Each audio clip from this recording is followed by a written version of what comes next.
Okay, I'm back. Coughing fit. But I was harassed by her, and before then I was harassed by others because I was the supervisor. I was told to tell them what to do, and and I was nice about it. I'm not a mean person. Excuse me. I'm not a mean person.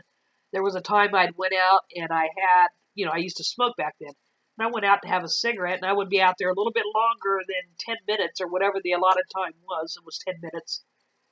And that was just breaks. You could take a break every hour for 10 minutes or something like that. And so I was out there, took a break, and they were all like, not all of them, just Claudia back then and some other real tall girl that didn't last too long. She was an older lady. They both were. And I was, in my 20s. So they were like, "Don't you think it's about time to come in now?" And I'm like, "Yeah, I know what time it is." And if I took a minute too long, or it was just before being a minute, or like 45 seconds to get in there, they were like looking like, "What the hell?" They figured that I thought I could do anything I wanted because I was a supervisor. No, I followed the rules just like everybody else should have. But now let's go on to my boss, eavesdropping. He would flirt with all the girls. I mean, his wife knew it. She was like no stranger to it, believe me. But he would always, compliment me on my body, and which was to me was a compliment, but I thought it was kind of disrespectful because his wife's right there. His wife, that's just how they are. But yeah, and I would get phone calls there. My boyfriend at the time, and I would talk to him, and I know he was listening. Everybody knew because he would know what we're saying. I don't know if he had a tap on the phone or if he had something. There had to be something in the room. But I was in the bathroom talking on the phone. It had one of the old fashioned phones that hang on the wall. It has the cord. I would take it into the bathroom and shut the door and talk. Hello, And I was making plans with my boyfriend about what we were going to do. We were going to go out of town for a couple of days, or we were going to go to Fort Lauderdale. I lived in Hollywood, Florida at the time. We were going to go to Fort Lauderdale and, stay at one of the nice hotels. We love to do that, to hang out on the beach and just stuff like that. So I was talking to him about what we were going to do and got a little bit of sex talk there, explaining what I was going to do, and he was telling me what he was going to do. We were just flirting. We were young. And he when I got off the phone, it wasn't 10 minutes later, Rick came back and he goes, "So you got a doozy of a plan, don't you, planned out?" And I just looked at him, and everybody looked at me, and I'm like, "What are you talking about?" He goes, "Ooh, nothing. You got a doozy of a plan this weekend. Where are you going? Blah blah blah." And he basically told me where I was going, to the beach or whatever. He didn't say the hotel or anything, but he was the innuendos. He goes, "So I'm like, you got some fun planned," and winking at me, and everybody's giggling. I'm like, what the hell? And then he went up, and I was like, he's listening in on us, and I knew he was. And I'm trying to think. Well, I was trying to think back then how he must have had an intercom in the bathroom. I wonder if he had a camera in there too. Now that I'm thinking about it, we didn't look for all that crap. We didn't look for all that crap at all. But that's one of the harassments that I'd get all the time, and just his little innuendos, little perversions, like, "Oh, you got a nice butt," or it's just stuff that I was in my 20s. I really didn't care to hear from him. I mean, he wasn't a bad looking guy. I just I was a I'm very big in the respect department when you're married or when you're with somebody. That's just me. Um, but as far as that's probably. Oh, and then there was a lot of everybody's like, "Oh well, I'm hanging out with this girl," or they would be mad at one person. It was so bad that I brought a frame to work with the thing that says, what was it? It said, what was it? Ah, oh, "I'm not here to make friends. I'm here to make money." It was a little plaque, a little paper that I put in a frame. "I'm not here to make friends. I'm here to make money. If I make friends, that's what it said. I'm not here to make friends. I'm here to make money." But I always told him when I put it up on my desk, I was like, if I make friends, that's fine. I don't want to make enemies. But here's what everybody had their own little clique. There was 3 or 4 girls that would go. This is a big place. There was a bunch of little compartments. There was sewing here.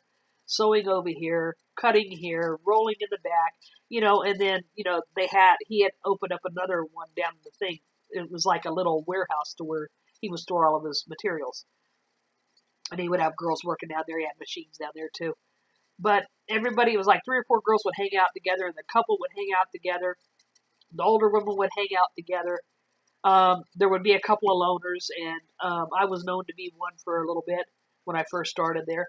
But there was this one girl named Dana, and she took the place of the girl that cut her hand. And she was across from me, the same way the other one was, and she was older.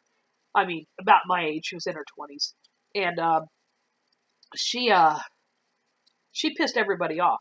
She just was a girl that just let whatever come out of her mouth, and she was not a mean person. She was a nice person, kind-hearted, but people didn't like her, and I don't know, I don't know why, but when they were arguing with her, they expected me, like if she said, Kelly, you want to go to lunch? She, I'll drive, or you want to drive today, or whatever, and I'd say sure, but they would get mad at me, the other females, because I would go to lunch with her. And they were like, well, you never go to lunch with us. And I'm like, oh, well, because I'm a loner. It's not that I wanted to be alone. It's just that, I wanted to go eat for lunch and come back to work. That's the type of person I was. I wanted to eat, come back to work. These girls wanted to, do what they wanted to, which is fine. It's their lunch break. I just wanted, because I had it to where if he would say, okay, today's not real busy. If you get done with your work, then you can leave early. And he was still paying me for the whole day. So I would always leave probably an hour to 2 hours early. And I just wanted to get my stuff done and leave. And I just had to put up with so many people. They were arguing. I'm talking about almost fist fighting. It was crazy. That was one place that I worked at, a place called Western Graphics. And oh my gosh, it was horrible. I had the most perverted, and I'm going to be honest with you, co-worker in the world. His name was Glenn. This guy would come up behind me and smack my butt. First he wouldn't touch, and then he started getting touchy. I was like, no. But he actually, what pissed me off, it made me mad because I would tell him to stop, and he wouldn't. So I went up to the supervisor, and I told the supervisor. And he was like, well, why are you wearing clothes that are revealing? I'm like, what? You're going to allow this to happen because I've got a pair of jeans on that fit me good? Because I look good in my jeans? Sorry, but I did, I'm not being egotistical. I'm not being conceited. But I looked good in a pair of jeans. Even my younger brother told me, damn, Kelly, no wonder, you got these guys whistling at you.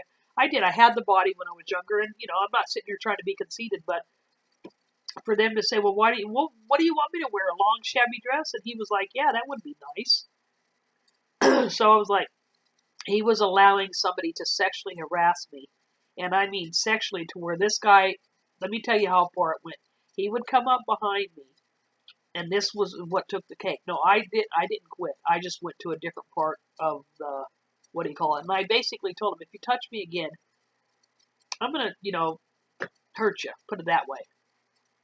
So he would still try, but eventually he gave up.